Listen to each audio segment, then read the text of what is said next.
The third setup I want to share with you guys is USDCHF. So last week, we did enter a short position over here. So it was something like this. We entered a short position around here. After this break and retest, our take profit was at this level around 120 pips, and our stop loss was at 25 pips. So right over here. So last week, we ultimately, our analysis did play out, but this wick right here just stopped us out, and as soon as it stopped us out, price immediately had an immediate push to the downside and ultimately hit our take profit.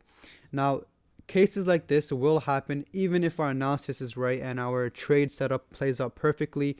We just sometimes the market will just throw wicks to the upside or to the downside, and he'll hit your stop loss and continue to push to the downside.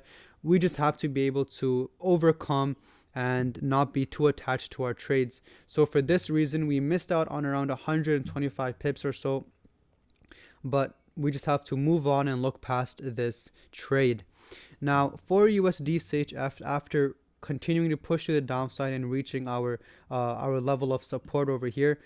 Similarly, as I mentioned earlier, a lot of the USD pairs, we're either at support resistance or heading towards support resistance. So for that reason, we're simply just waiting again for a break or bounce scenario. If price happens to break this level, we'd be looking for a new low to be created at this level right here, which is a critical level of support.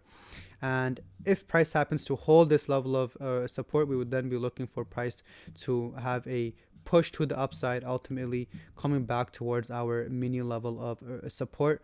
Previous support now turned into resistance. So USD, CHF, GBP, USD, and Euro USD are very, very similar in the fact that we're simply just waiting for a break or bounce scenario.